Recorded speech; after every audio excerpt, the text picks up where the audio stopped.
नमस्कार, मैं हूं संजय शर्मा। आप देख रहे हैं 4 PM यूपी। नया नया मामला है कांवड़ यात्रा को लेकर। स्वामी प्रसाद मौर्य ने बहुत अभद्र टिप्पणी कर दी कांवड़ियों को लेकर, मामला गर्मा गया और जगह जगह पुलिस फूल दे रही है, लेकिन कुछ कांवड़ियां डंडों से लोगों का स्वागत कर रहे हैं। बड़ा विवाद ये हो रहा है कि आखिर कांवड़ यात्रा में ऐसे कौन लोग शामिल हो जा रहे हैं जो कहीं पे भी लाठी चला दे रहे हैं, कहीं गाड़ियां तोड़ दे रहे हैं, और क्या कारण है कि योगी आदित्यनाथ ने कहा है कि जो कांवड़ यात्रियों को कुछ भी कहेगा, उपद्रव करेगा तो हम उनके पोस्टर जारी करेंगे। उत्तर प्रदेश की राजनीति गर्मा रही है। बंद स्कूलों का मामला संसद तक पहुंच गया है। उत्तर प्रदेश के गली गली, मोहल्ले मोहल्ले में शराब की दुकानें खुल रही हैं, लेकिन स्कूल बंद हो रहे हैं।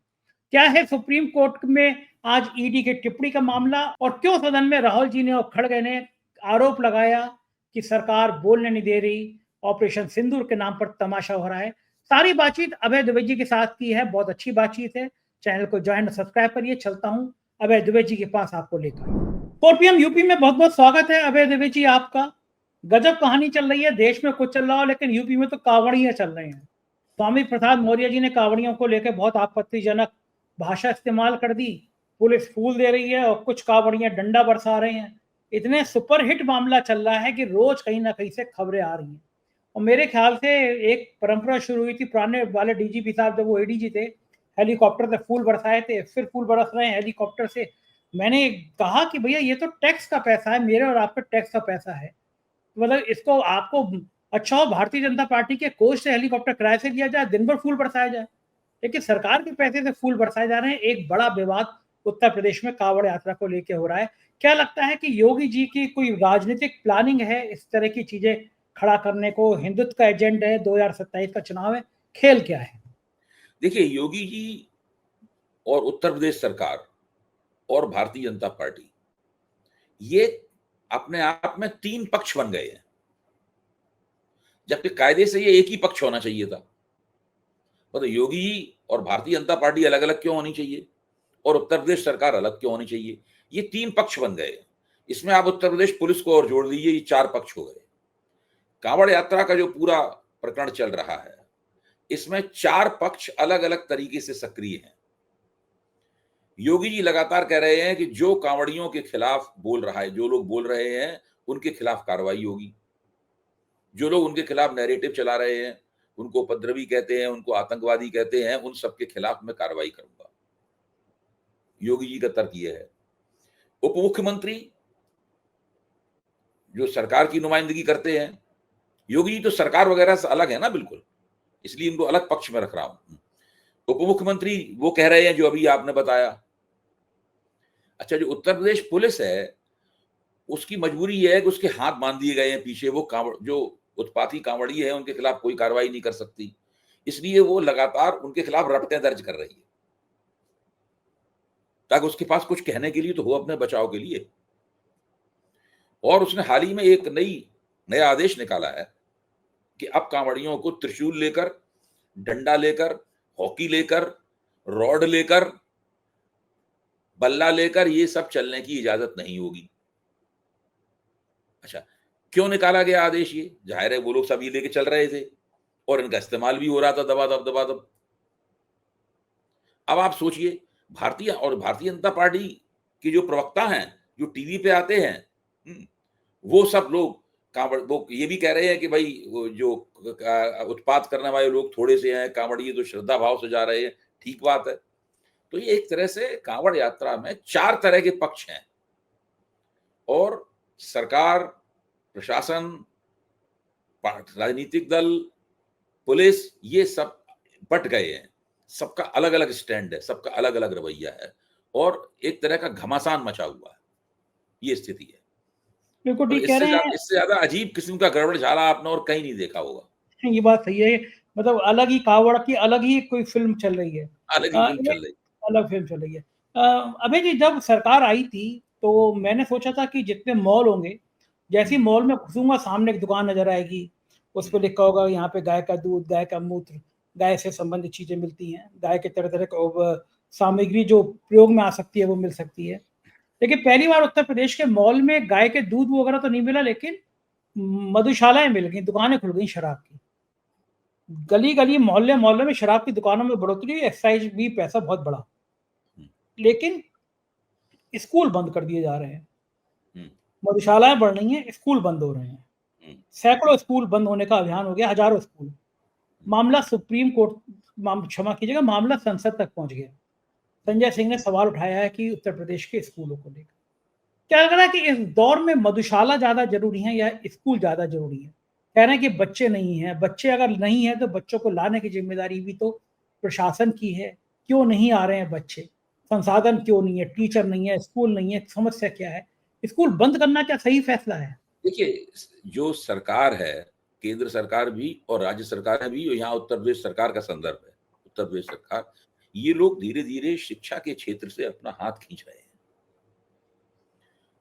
शिक्षा का पूरी तरीके से निजीकरण और बाजारीकरण हो रहा है।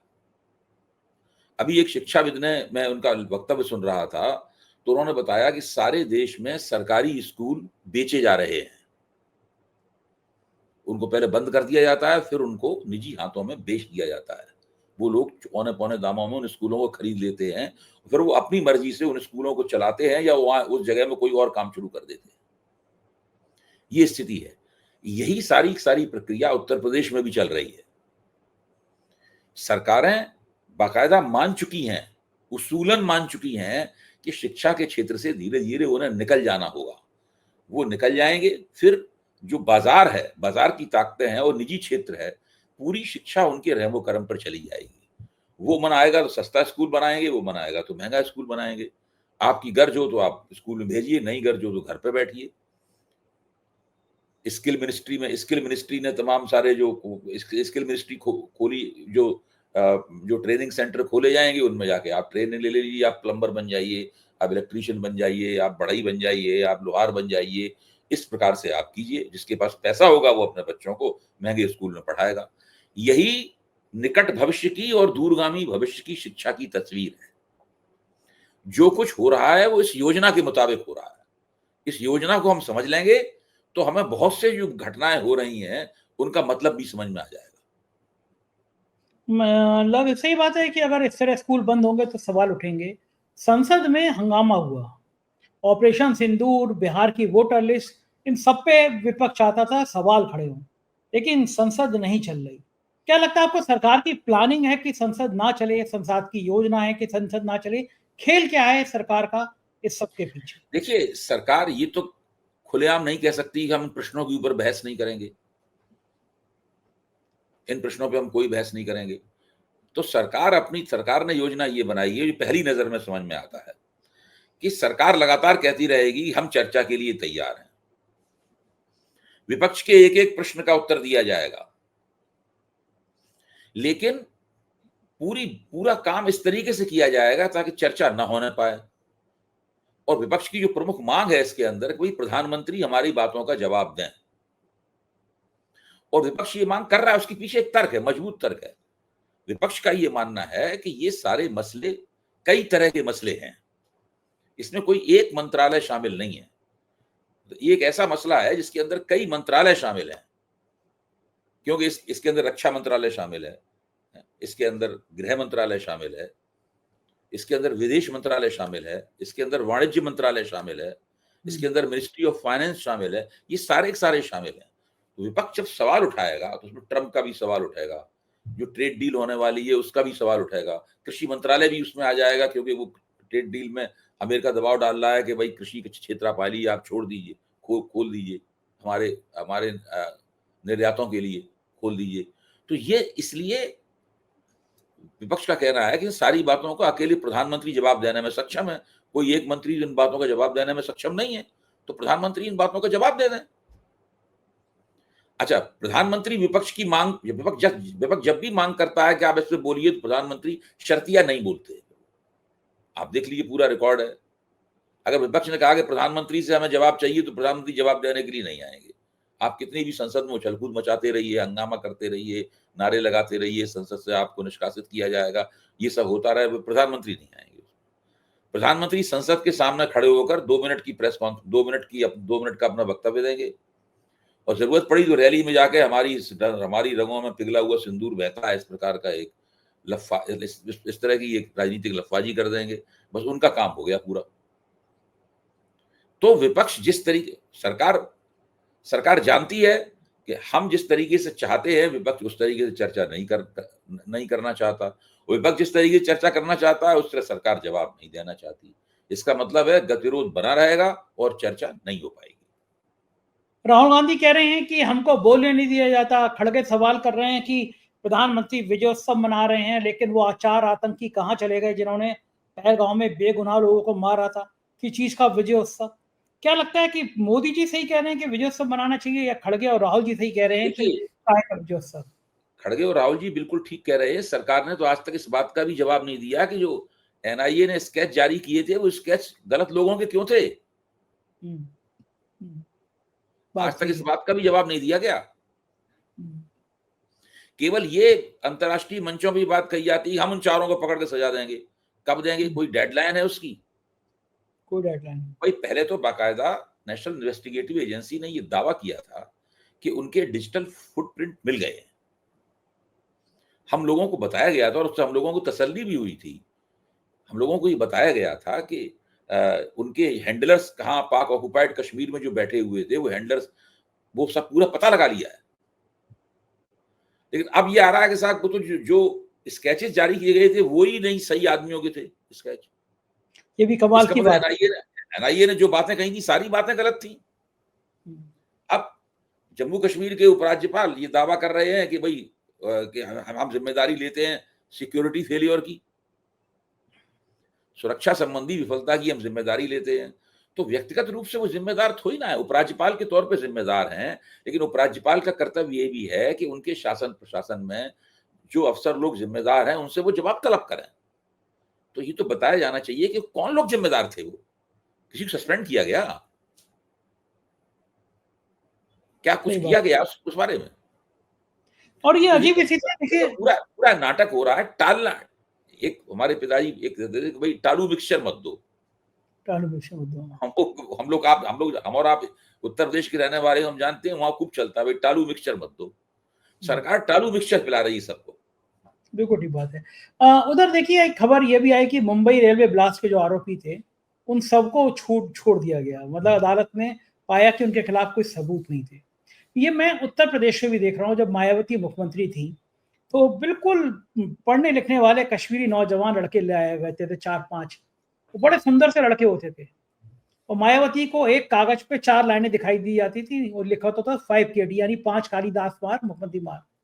और कुछ हथियार, आधुनिक हथियार लड़कों पे दिखा दिए जाते थे कि साहब ये जो है इनके पास पर्चा मिला, आपको मारने की प्लानिंग कर रहे थे। प्लानिंग थी मायावती डर जाए, अपने घर में कैद हो जाए। बाद में अधिकांश उन लड़कों जिन पे इतने गंभीर गंभीर मुकदमे लगाए थे सब कोर्ट से छूट गए। मुंबई बम ब्लास्ट में कितने कितने नाम आए थे, अगर के समुदाय विशेष के तो और ज्यादा चर्चा होती है, सब छूट जाती है। आतंकी नाम लगा लगा के जेल में भेजे गए बहुत सारे लोग छोड़ दिए जाते हैं क्योंकि सबूत नहीं होते हैं। मैं इधर देख रहा हूँ, इधर और सनसनी फैलाई जा रही है। कुछ नामों को लेके लंबी लंबी व्याख्यान टीवी चैनलों पे चल रही है कि अमुक व्यक्ति पकड़ा गया, इससे ये किया, इससे वो किया, इसके पाकिस्तान से कनेक्शन, इसके इजराइल से कनेक्शन। लेकिन कुछ साल बाद मैं कह नहीं सकता, लेकिन हो सकता है इसमें से भी कुछ लोग छूट जाएं। लेकिन उनके 5-7-8 साल जेल में चले जाते हैं, माथे पे आतंकी ठप्पा लग जाता है, कैसा महसूस होता होगा जेल? देखिए, ये जो सुरक्षा एजेंसियां हैं और उनको चलाने वाला जो राजनीतिक निजाम है ये उसकी विफलता तो है ही, निश्चित रूप से है। ये साथ साथ में हम लोगों का जो इंसाफ देने वाला न्याय न्याय देने वाली संस्था जो है न्यायपालिका, ये उसकी भी विफलता है। भाई जब हम लोग इस समस्या को समझ रहे हैं कि भाई इसमें निर्दोष लोग फंसते हैं, उन्हें उनके 10-10, 12-12, 15-15 साल जेल में गुजर जाते हैं, फिर वो निर्दोष छूटते हैं, तो सारे जज लोग तमाम सारे उपदेश देते रहते हैं तरह तरह के बात, तो वो इस मामले में कोई ऐसा कदम क्यों नहीं उठाते कि ऐसी परिस्थिति ना हो। भाई कुछ तो करना चाहिए ना। आखिरकार बिल्कुल ठीक। इतने बड़े बड़े जज हैं, इतनी बड़ी बड़ी बातें करते हैं, वो आखिरकार न्यायिक सुधारों का कोई ब्लूप्रिंट क्यों नहीं बनाते? वो सही बात। पुलिस को ये निर्देश क्यों नहीं देते कि भाई पुलिस में भी सुधार हो? वो जांच एजेंसियों को ये निर्देश क्यों नहीं देते कि भाई वहां भी ब्लू जांच सुधार हो उसमें? ये रिफॉर्म्स जो हैं लोकतंत्र के रिफॉर्म पिछले 30 साल से लटके हुए हैं। 30 ईयर पहले हो जाने चाहिए थे रिफॉर्म्स, ये आज तक नहीं हुए। ये बहुत विकट स्थिति है। उसमें क्या होता है, जो कमजोर समुदाय हैं, अब आप देखिए एक खबर आई हुई है ना, हम लोग जानते हैं कि जेलों में सबसे ज्यादा कौन लोग बंद हैं। एक तो जेल में बहुत गरीब आदमी होता है वो बंद होता है, यहाँ तक कि बहुत से गरीब आदमियों की तो सजा भी पूरी हो जाती है, फिर भी उसके बाद बंद बने रहते हैं क्योंकि उन्हें पता ही नहीं होता है कि उनकी सजा पूरी हो गई है और उनको कौन छुड़ाए। जेल वालों को इंटरेस्ट नहीं है, उन्हें वो पता ही नहीं है, वो पड़े हुए जेल में। ये बहुत हैरतअंगेज और बहुत दुखपूर्ण घटना है। उसके बाद में जो अल्पसंख्यक समुदाय के लोग जो हैं वो सबसे ज्यादा जेल में बंद हैं। हाँ। दलित, अति पिछड़े, ये सब लोग, इन सब लोगों को जेल में बहुत ज्यादा रहना पड़ता है। सही बात इन है, लोगों को बिल्कुल सही बात इंसाफ नहीं है, इस धरती के ऊपर इंसाफ नहीं मिलता है इनको। बिल्कुल ठीक बात है। और मजे की बात यह है कि अब तो बड़ी और खतरनाक बात हो गई, सुप्रीम कोर्ट ने ईडी को फटकारा है। एक आर्थिक अपराध के मामले थे में कोई लोग दोषी थे, दोषी कह रहा हूं, उनको आरोपी बनाया गया था। वकीलों से सलाह दी तो वकीलों को नोटिस जारी कर दिए गए। इस देश में तो अफजल कसाब को भी वकील दिया गया था। अगर कोई आदमी मुलजिम बनाया गया है, जब तक सजा साबित नहीं हो जाती, या सजा साबित हो भी जाए तब भी उसको हाई कोर्ट, सुप्रीम कोर्ट जाने के लिए वकील से सलाह तो लेगा। लेकिन ईडी ने वकीलों को भी समन जारी कर दिया। आपने सलाह कैसे दी?